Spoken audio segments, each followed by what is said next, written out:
So, hi guys, how are you all doing? Happy New Year, TikTok family. How are you guys doing? So this is my first video of the year on TikTok. Yes. And yeah, this is me. Here is me wishing you all an amazing, amazing year 2026. So today we want to, well, in the interest of the new year, well, we woke up to devastating news. So I know many of us have heard about the Chimamanda's loss of her little angel Nkanu. Now, Chimamanda has been in Nigeria, basically touring for her book. She got a new appointment for to be a visiting professor at the University of Nsukka. It's been going great for her. And if you know me, you all know that I am a very, very, very, very big fan of Chimamanda. So waking up to the news of the death of her son was so devastating. And in all honesty, I thought that that the baby, she passed in the US. Come to hear that it was actually in Nigeria. Now, this is why I'm making this video. You see, it's always very easy to flow with the hype. Nigeria this, Nigeria that. I am one of those people. And, it angers me. I will not lie to you. It angers me when I hear people say, do not speak ill of your country. No, nobody is speaking ill of your country. What you people want is that you want us all to be in limbo. You want us to continue this hedonistic way of life that we are doing and saying, not speaking ill of the country. And it bothers me a lot when I hear that, because again, what is great about the country that should be talked about? The health sector is in shambles. The infrastructure is messed up. Everyone is on a greed spree. Everything costs money, even to the last dime. Everything somebody wants you to pay for. And so when you open your mouth and tell me, do not speak ill of your country, no, this is not speaking ill of the country. This is exactly making you all understand that we are conscious, that it is a consciousness of mind and spirit. Like I said, all of us are on this train of, Nigeria, Afrobeats, it's all good. But we are living in a death trap. And it's the truth. What we are experiencing in Nigeria is a death trap. Now, if you listen to the circumstances that led to this little boy's, demise, you now have to question the level of negligence. You have to question the arrogance that this surgeon, this anesthetist, went about what he did. Because I am angry for her. But I am not just angry for Chimamanda. I am upset because we as Nigerians, we are no longer interested in what the government is doing. The government brought out a tax law that absolutely makes no sense, and we are all sitting down. A government is taxing its citizens that it has not provided jobs for. Statistics show that Nigerian unemployment rate is at 95%. That is unheard of. If you survive in Nigeria, that means you're running a business. And if you're running a business, that means you're overcharging, you're overpaying, you're over everything. And you want to run a nation that you have not raised and put infrastructure to the level that it should be, right? To create the environment that you can say, okay, right. So now this is your money, this is what we have done for you. And now you are required to pay taxes. You want to steal from people that you did not provide for. Because again, this tax thing is not about taxing Nigerians. This is about people siphoning money from its citizens into their own pockets. Let's be real.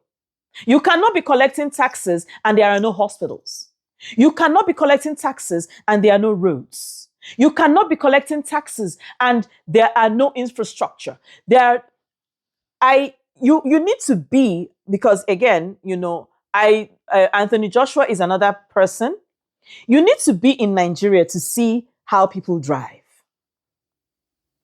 No road signs, no road signals, nothing. You are looking at heavy duty cars that should be on the, slow lane, are on the fast lane, and they are speeding at above 90 kilometers. Vehicles that are supposed to be running at 60, 70 are running at 90, 100, 130, sometimes more.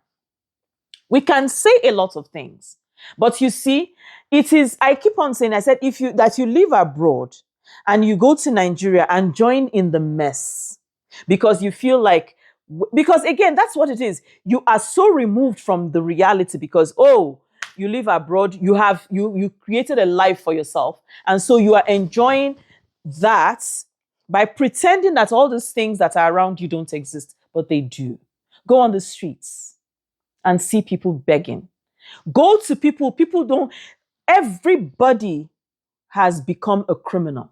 Landlords overpriced houses that make absolutely no sense. Why I'm saying this is not because of anything, because we can draw so many parallels over what happened to Chimamanda. Nigeria is happening to us. Whether you are wealthy or not, it's happening. And we are not yet ready to wake up. We are not ready to sit up. We have the population of the largest number of youths. Population, Africa, Nigeria alone, as the most populous nation in Africa, we have the highest number. But we are more interested in dressing well, going clubbing, partying, the next best thing. Who can afford that? Who can afford this? And they are showing it online. The level of non-research that goes into the things that we always want to use to make money off of the common man. Just because you have a following, just because. And I keep telling people all the time, I'm like, you people are lucky. You know why? But you know why? Come and try it here. You see, most of the content creators back home who are in Nigeria, they know why they still remain in Nigeria. They know why. They know what they're able to get away with. Because tell me why somebody is going to create a foolish and useless, worthless advent calendar and sell it for 100 and something thousand naira, and there is nothing inside, and you are not at the police station, or the money has not been refunded, or that you cannot, because again, why will I not be able to send back that advent calendar and get my refund? Nigeria is happening to all of us, but we still fold our arms and we are still watching from a president who has no clue what is happening. We don't even know who is even there. When he speaks one, he enters and diverts into another lane. No signal, no nothing. It's happening to us. And we are here. And we are watching. Dear Chimamanda, I am so, so sorry for the loss of Nkanu. I am so, so sorry because I listened to you on Notes on Grief. I know how much you went away. I know how you spoke about grief in such a way that a lot of us could not and have not, or couldn't even have expressed it if it were us. But you talked about it in such an in-depth manner. And so coming to hear that one of your twins passed, I am so sorry. And I really, really wish and I hope that you are going to follow this hospital legally so that the ones that are there will now realize and understand that actions have consequences.